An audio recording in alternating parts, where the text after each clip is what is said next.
I was brought up in Cameroon, Central Africa, until the age of 24. I then moved to Belgium, where I stayed for 11 years before moving to the UK. When I told my support worker, she was like, yeah, it's FGM. And I was like, what's FGM? And she explained to me what it was. I must have been around 9 years old. I was really young, and it was really painful experience.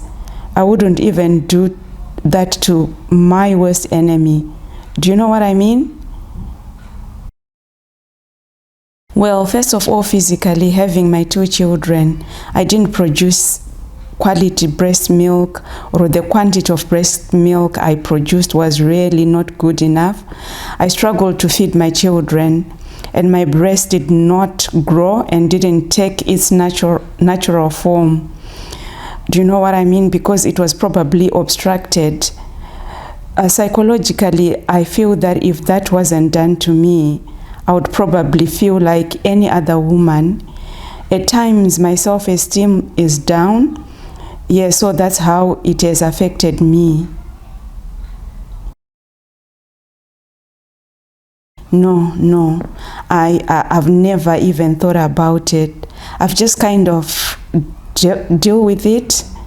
I'm an A cup size, but I do buy B cup just to make myself feel better. That is my way of dealing with it.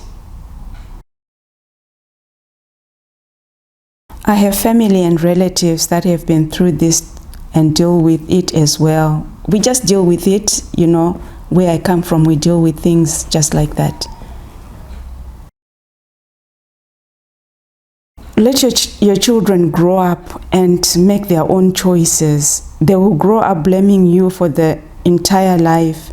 I feel like I've had the feminine part of me taken away, and it wasn't even my choice. It has driven me away emotionally from my mother. It is very common where I come from, you know, especially in Africa. When I grew up, they say that when girls start developing breasts, it shows that she is mature and that men can run around her. It is still a common thing. I think a lot of people need to be educated. It's like they are trying to play God. I feel like they do this because of ignorance and lack of education. Because of my personal experience, I'm trying to study to become to become a nurse and get a degree so I can help people from my community, especially back home. I want to be able to educate people so they listen to me, because I have traveled and I've now studied in a medical field.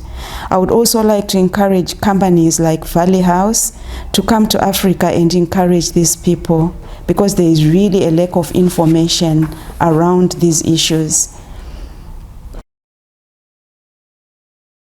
At the moment, I'm in college doing my maths and English level 1 and my pre-access to nursing. So next year, God willing, I will enroll myself into the access course and onto university.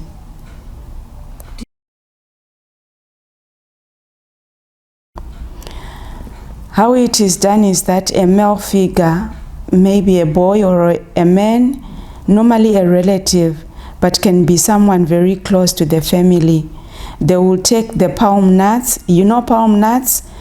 They are very common where I come from, and they put them on a hot fire where the nuts become hot.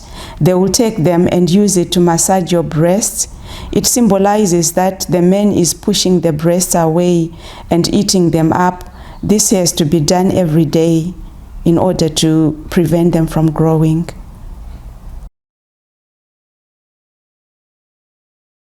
Talking from experience, I had a lot of skin burns around my breast, and it was constantly burning, and my flesh would peel off.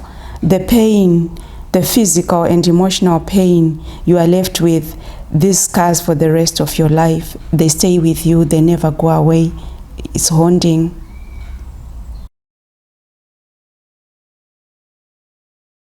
My mom did it for as long as my breasts were growing.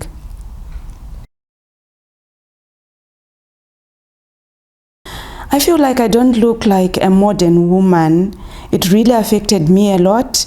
When I first meet someone, the first thing I tell them is about my breasts.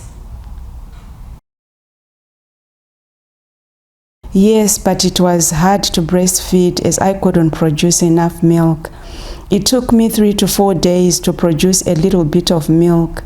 I had to give my children formula because children started losing weight.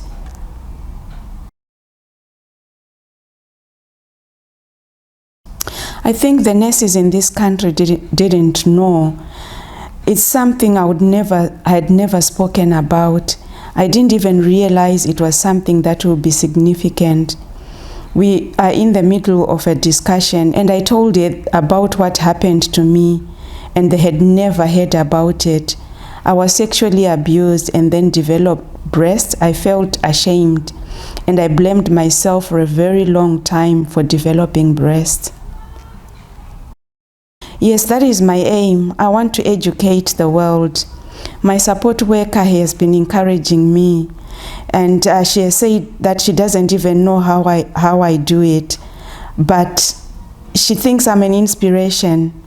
She says that I stand here as a strong woman and I'm able to talk about these things, which means I'm probably strong.